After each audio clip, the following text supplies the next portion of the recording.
Allahabad high court के द्वारा RO के लिए एक बड़ी वैकेंसी निकाली गई है और आप सभी के लिए जानना बहुत जरूरी है कि इस आरओ की वैकेंसी की कितनी पोस्ट है, अप्लाई डेट क्या है, लास्ट डेट क्या है, एग्जाम का पैटर्न कैसा है, सिलेबस कैसे हैं, नंबर ऑफ पोस्टेस कैसे हैं, एलिजिबिलिटीज क्या हैं और यहां पर आपको क्या नेगेटिव मार्किंग होगा इस एग्जाम में या नहीं होगा। इन सारी चीजों को लेकर हम यहां पर डिटेल से स्टडी करेंगे और मैं सारी जानकारी यहां पर आपको अगले 5 मिनट में यहां पर देने वाला हूं, तो ध्यान से सुन लेना है क्योंकि आपको ये फॉर्म तुरंत फिलअप करना चाहिए क्योंकि यहां पर नंबर ऑफ जो वैकेंसी है अच्छी खासी है। आरओ के लिए एक बड़ी वैकेंसी यहां पर इलाहाबाद हाईकोर्ट के द्वारा निकाली गई है, यूपी में निकाली गई, इसलिए यूपी के सभी बच्चे इसे ध्यान से सुन लीजिए। यह आपके लिए यहां पे टर्निंग पॉइंट हो सकता है। इस साल के इस एग्जाम को आप आराम से यहां पे क्रैक कर सकते हैं। तो चलिए आइए देखते हैं, मैं आपको हर तरीके से यहाँ पे हेल्प करने वाला हूँ। इस एग्जाम की प्रिपरेशन से लेकर के इसको गाइडेंस करने से लेकर के इसके क्वालिफाइंग लेक्चर कैसे रहेगा, क्योंकि बहुत ही अच्छा यहाँ पे पैटर्न है, बहुत ही आसान से जो चीजें आप स्टडी कर रहे हो नहीं कर रहे हो तो भी मैं यहाँ पे सारी चीज कराने वाला हूँ। लेकिन सबसे पहले आपको एग्जाम यहाँ पर फॉर्म फिलअप करना है। फॉर्म फिलअप किए बिना यहाँ पर ये एग्जाम आप नहीं बैठ सकते, इसलिए सभी को फॉर्म फिलअप करना है। और उससे पहले यहाँ पे सारी जानकारी ले लेते हैं कि इस साल के आरओ के फॉर्म में क्या विशेष है। सबसे पहली चीज देखिए, यहाँ पर फॉर्म फिलअप कब से करना है, कब शुरू हो रहा है, तो 17/8/2021 से ऑलरेडी यहाँ पे फॉर्म आ चुका है, फिलअप होना शुरू हो चुका है और इसकी जो लास्ट डेट है वो है आपकी 16/9/2021 है। ठीक है, तो आपके पास यहाँ पर आज जो डेट है 19 है, 19 अगस्त हो चुकी है, 17 को अर्थात 2 दिन पहले आप फॉर्म आ चुका है।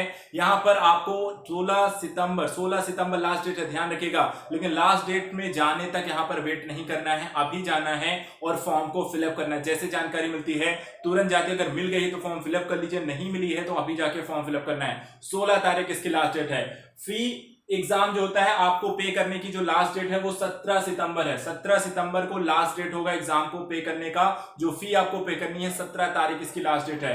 साथ ही यहां पर देखिए, अगर आपके फॉर्म में कई बार होता है कि जब आप फॉर्म फिलअप करने बैठते हैं तो थोड़ी बहुत यहाँ पे मिस्टेक्स हो जाती हैं। तो मिस्टेक्स अगर हो गई हैं तो देखिए, सबसे पहले तो फॉर्म फिलअप करते इसमें कोई गलतियां मत करिए। अगर खुद फॉर्म नहीं भर पाते हैं उसमें गलतियां होने के चांसेस हैं, तो बहुत सारे यहाँ पर सेंटर्स होते हैं आपको, या फिर कह सकते हैं फॉर्म फिलअप जहां किए जाते हैं आपको, तो वहां चले जाइए, किसी की हेल्प ले लीजिए और अच्छे से सही तरीके से फॉर्म फिलअप कर लीजिए। ठीक है, गलतियां मत करिए। अगर बाई चांस आपसे गलती हो भी जाती है तो कोई टेंशन मत लीजिए। यहाँ पर करेक्शन, इसके लिए करेक्शन डेट यहाँ पर दी गई है 18 से 21 सितंबर। यहाँ पर 3-4 दिन आपको मिलेंगे, 18, 19, 20, 21 4 दिन मिलेंगे आपको अपने फॉर्म में जो करेक्शंस करने हैं वो आप कर सकते हैं, लेकिन कोशिश ये करिए कि गलती मत करिए। एक चीज और यहाँ पर है, अभी तक इसके एग्जाम डेट को लेकर नोटिफिकेशन में कोई जानकारी नहीं दी गई है। कोई नोटिफिकेशन आप यहाँ पर सरकारी रिजल्ट पे जाकर के आप यहाँ पर इसका नोटिफिकेशन डाउनलोड कर सकते हैं। आपको आरओ इलाहाबाद हाईकोर्ट आरओ के नाम से यहाँ पे वैकेंसी आई हुई है, इसका नोटिफिकेशन डाउनलोड करके आप खुद पढ़ सकते हैं। वहां पर अभी एग्जाम डेट नहीं आई है। ठीक है, ये तो नंबर जो डेटे हैं किस तरीके से हैं, कब फॉर्म फिलअप करना है, कब लास्ट डेट है, पे एग्जाम करना है, करेक्शन डेट, ये सारी चीजें हो गई। अब चलिए यहाँ पर देखिए, इस फॉर्म को फिलअप करने कौन फिलअप कर सकता है, क्या आप इस एग्जाम के लिए क्या एज लिमिटेशंस जो है क्या आप उसके लिए यहाँ पे एलिजिबल हैं वो देख लेते हैं। तो देखिए, यहाँ पर आपकी जो मिनिमम एज है 21 साल का, अगर आपकी आयु जो है 21 साल पूरी हो चुकी है तो आप इस फॉर्म को भर सकते हैं। लेकिन 35 साल से ज्यादा की उम्र के लोग नहीं भर सकते, अर्थात 21 से 35 साल के एज आयु वर्ग के लोग ही इस फॉर्म को फिलअप कर सकते हैं। लेकिन साथ ही साथ इस फॉर्म में कुछ एज रिलैक्सेशन की भी बात की गई है, और एज रिलैक्सेशन यहाँ पर किसको दिया गया है, तो देखिए SC, ST, OBC और जो फ्रीडम फाइटर हैं वहां पर उन पर डिपेंडेंट लोग हैं उनको यहाँ पे 5 साल की छूट दी गई। ठीक है, SC, ST, OBC और फ्रीडम फाइटर सिलेक्ट लोगों को 5 साल की छूट दी गई है। और यदि आप यूपी स्टेट के स्पोर्ट्स पर्सन, अगर खिलाड़ी हैं, यूपी राज्य से आप खेल रहे हैं, वहां पर ऐसे लोग अप्लाई करते हैं तो उनको भी यहाँ पे 5 साल की छूट दी गई है। और यदि आप कोई एक्स सर्विसमैन रहे हैं उत्तर प्रदेश राज्य सरकार में, तो यहाँ पर आपको 3 साल की इसमें छूट की बात की गई है। और साथ ही साथ यदि फिजिकली आप हैंडीकैप्ड हैं तो यहाँ पर आपको 15 साल की छूट दी गई है। तो कुछ एज रिलैक्सेशन भी यहाँ पर अलग अलग वर्ग को अलग अलग तरीके से यहाँ पे प्रदान की गई है। लेकिन एक नॉर्मल एज है 21 से 35, इसके अलावा 5 साल, 3 साल और 15 साल यहाँ पे हैंडीकैप्ड और स्पोर्ट्स पर्सन और एक्स सर्विसमैन और SC, ST, OBC वर्ग को अलग अलग दी गई है।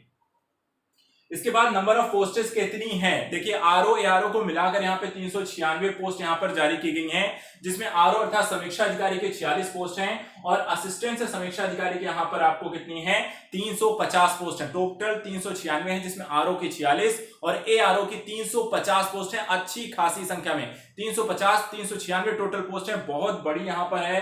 इतनी बड़ी संख्या में जल्दी जल्दी पोस्ट आती नहीं है, 396 पोस्ट है, तो आपके पास अच्छा मौका है इस बार एग्जाम को क्वालिफाई करने का।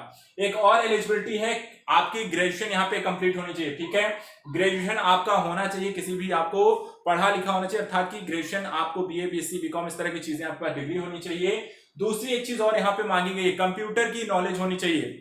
कंप्यूटर में यदि आपका डिप्लोमा है कंप्यूटर साइंस में तो अच्छी बात है, यदि कंप्यूटर साइंस से आपका डिप्लोमा नहीं है तो फिर आपको ओ लेवल डोएक से किया होना चाहिए। अगर वहां से आपका ओ लेवल भी अगर नहीं है तो आपके पास CCC का सर्टिफिकेट होना चाहिए। इन तीनों में से कोई भी एक चीज अगर आपके पास है तो इस फॉर्म को फिलअप कर सकते हैं। क्या कंप्यूटर साइंस में यदि आपका डिप्लोमा डिग्री है तो काम चल जाएगा, यदि वो नहीं है तो फिर आपके पास कम से कम ओ लेवल का सर्टिफिकेट होना चाहिए।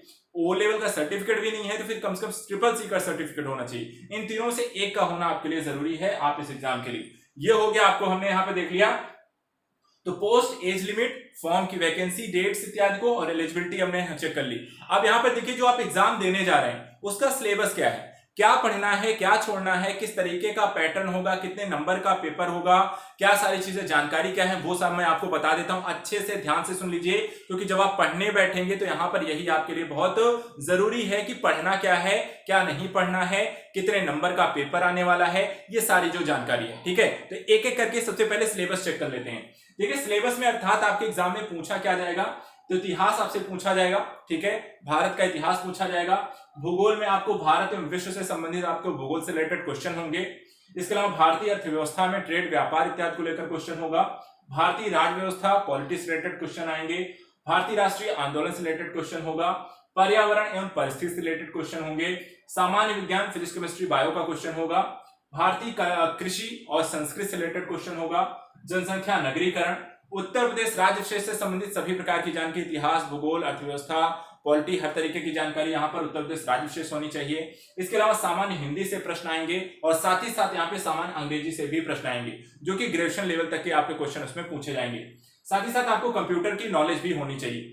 ये सब कुछ आपको आरओ एआरओ के इलाहाबाद हाईकोर्ट की जो वैकेंसी आई है आरओ एआरओ की में यहाँ पर ये सारे सब्जेक्ट आपको पूछे जाने वाले हैं, ठीक है। ये सिलेबस का हिस्सा है, यहीं से आपको सारे प्रश्न आने हैं। पार्ट 1 होगा, ठीक है। पेपर देखिए एक चीज और ध्यान रखिएगा, ये जो पेपर है 2 पार्ट में होने वाला है। पार्ट 1 में जो पेपर होगा, पार्ट 1 में यहां पर आपको जीएस से रिलेटेड ये क्वेश्चन आपको आएंगे और पार्ट 2 जो होगा यहां पर ध्यान रखिएगा कंप्यूटर नॉलेज का टेस्ट होगा। तो एग्जाम जो पेपर है वो 2 चरणों में होंगे, ठीक है। 2 आपके यहां पर पार्ट है एग्जाम के। आपका पहला जो पार्ट है वो जीएस का है, दूसरा पार्ट है आपका कंप्यूटर नॉलेज का। लेकिन एक ही शिफ्ट में एग्जाम होगा, ऐसा नहीं कि 2 शिफ्ट में एग्जाम हो रहे हैं कि आपको पहले जीएस का पेपर हो गया, फिर 2-3 घंटे का गैप होगा, फिर कंप्यूटर का टेस्ट होगा, ऐसा नहीं है। एक ही शिफ्ट होगा, आपको एक ही शिफ्ट में दोनों पेपर देने हैं, बस बीच में आपको 15 मिनट का आपको गैप मिलेगा। अर्थात आपका जीएस का पेपर होगा और जीएस के पेपर के बाद 15 मिनट का गैप देके फिर आपसे कंप्यूटर का टेस्ट ले लेंगे और उसके बाद आपको छोड़ दिया जाएगा, ठीक है। और यहां पर ध्यान रखिएगा कोई इंटरव्यू नहीं है, सिंगल स्टेज आपका एग्जाम है, कोई इंटरव्यू आपसे नहीं लिया जाएगा। सिंगल स्टेज एग्जाम है, सबसे अच्छी चीज है सिंगल स्टेज एग्जाम है। आरओ एआरओ के लिए यहाँ पर पार्ट 2 पार्ट में बस एग्जाम होंगे और वो भी एक ही शिफ्ट में करा लिए जाएंगे 15 मिनट का गैप दे करके, जिसमें जीएस और कंप्यूटर का नॉलेज का आपका टेस्ट होगा। तो ये तो हो गया सिलेबस के बारे में जानकारी। एक चीज मैं आपको जाते जाते और बता देता हूं, यहां पर ध्यान रखिएगा ये एग्जाम जो है आपका देखा जाए तो जो एग्जाम का टाइप है कैसा है, तो एमसीक्यू टाइप के क्वेश्चन आएंगे। कैसे क्वेश्चन आएंगे? मल्टीपल चॉइस क्वेश्चन आएंगे, multiple choice question, MCQ type के यहां पर क्वेश्चन आपसे पूछे जाएंगे। दूसरी चीज ध्यान रखिएगा एग्जाम जो होगा वो कंप्यूटर बेस्ड एग्जाम टेस्ट होंगे, ठीक है। कंप्यूटर पे आपको आएगा, वहीं पे आपको टिक मार्किंग करनी है, वहां पर आपको ज्यादा कुछ नहीं, सबरा का सारा जो टेस्ट होगा ऑनलाइन टेस्ट है, ऑनलाइन टेस्ट है, कंप्यूटर बेस्ड आपका एग्जाम होगा। दूसरी चीज देखिए कितने नंबर आपके क्वेश्चन आएंगे, कितने क्वेश्चन आएंगे, तो 200 क्वेश्चन पूछे जाएंगे। कितने? 200 क्वेश्चन पूछे जाएंगे और ये 200 नंबर का पेपर होगा। अर्थात हर एक क्वेश्चन 1 नंबर का पेपर लेकर आएगा, सॉरी एक क्वेश्चन 1 नंबर का होगा। टोटल 200 क्वेश्चन और 200 नंबर का आपका पेपर होगा।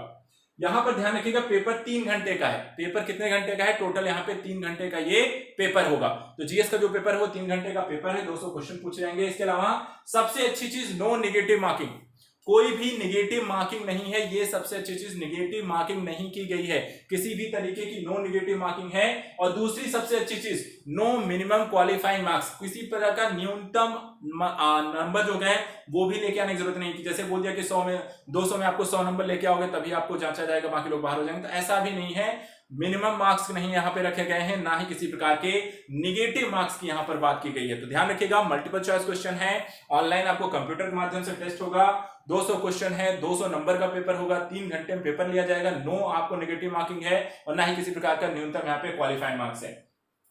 ये आपका जीएस के बारे में, ठीक है। जो पार्ट 2 है आपका जिसमें कंप्यूटर का टेस्ट होना है उसको भी ध्यान रखिएगा। कंप्यूटर के टेस्ट में देखिए, ध्यान रखिए, आपका कंप्यूटर नॉलेज का टेस्ट होगा जो कि इंग्लिश में होगा, ठीक है।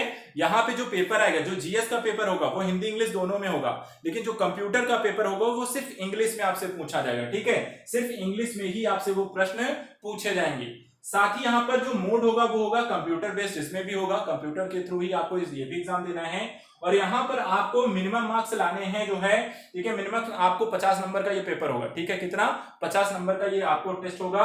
और यहाँ पर 20 ड्यूरेशन कितना होगा, 20 मिनट दिए जाएंगे, 20 मिनट का टेस्ट होगा ये कंप्यूटर का। और वहां पे 50 आपको मिनिमम जो होते हैं 50 नंबर का ये पेपर है। इसमें देखिए, इसमें भी कोई नेगेटिव मार्किंग नहीं है, ठीक है। पार्ट 2 में भी कोई नेगेटिव मार्किंग नहीं है, लेकिन यहाँ पर एक प्रॉब्लम ये है, मिनिमम क्वालिफाइंग मार्क्स यहाँ पर अर्थात 50 में से कम 25 नंबर इसमें लाने होंगे। कंप्यूटर की जो नॉलेज है इसमें आपसे पूछा गया कि भाई 50 में से आपको कितना 25 नंबर लाने होंगे, मिनिमम क्वालिफाइंग मार्क्स हैं आपके पार्ट 2 के अंतर्गत। और मिनिमम स्पीड भी कही गई है कि आपको कम से कम 25 वर्ड पर मिनट आना चाहिए, ठीक है। आपकी टाइपिंग स्पीड भी मांगी गई है, जो 25 वर्ड पर मिनट की स्पीड आपसे यहाँ पर पूछी गई है। और साथ ही यहाँ पर ये जो स्पीड है वो कैसी होनी चाहिए, इंग्लिश टाइपिंग मांगी गई है। कौन सी? इंग्लिश टाइपिंग मांगी गई है, जो कि मिनिमम आपका 25 वर्ड का होना चाहिए। तो ये यहाँ पर पार्ट 2 और ये यहाँ पे पार्ट 1। तो यहाँ पर हमने आरओ के एग्जाम के लिए देखिए ये आपकी पूरी जानकारी है, अभी जाना है, फॉर्म फिलअप करना है। हमने यहाँ पर आपको सारा कुछ बता दिया, फॉर्म कब से कब तक है, एग्जाम की डेट नहीं आई है, प्रिपरेशन लेकिन आप मेरे साथ शुरू कर सकते हैं। आप यहाँ पे देखिए एज लिमिटेड 21 से 35 है, पोस्ट 396 है, बड़ी नंबर के पोस्ट आए हैं, तुरंत जाना है, फॉर्म फिलअप करना है। एलिजिबिलिटी बस ग्रेजुएशन होना चाहिए और साथ साथ कंप्यूटर की आपकी डिग्री डिप्लोमा होना चाहिए।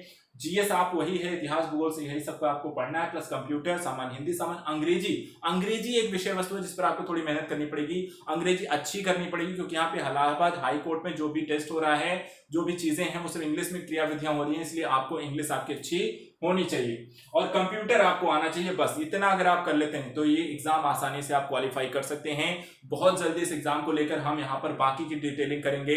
अगर यहाँ पर आप मेरे साथ मिलकर इसकी तैयारी करना चाहते हैं तो बहुत जल्दी यहाँ पर आरओ के लिए एक बढ़िया सी रणनीति के साथ यहाँ पर हम आएंगे और यहाँ पर इसकी तैयारी करना शुरू करेंगे। लेकिन उससे पहले आप सभी लोग जाइए और तुरंत जाकर फॉर्म फिलअप करना है और उसके बाद की पूरी रणनीति फिर हम अगले वीडियो में जाकर डिस्कस करेंगे कि तैयारी हमें कैसे लेकर चलनी है। तो आज के लिए इतना ही, थैंक यू सो मच। जल्दी से जाना है, बिना देर किए फॉर्म फिलअप करना है और बिना गलती किए फॉर्म फिलअप करना है, ठीक है। आराम से, खुद नहीं फिलअप कर सकते, दूसरे से फिलअप करा लो, लेकिन जाके सबसे पहले फॉर्म फिलअप करो।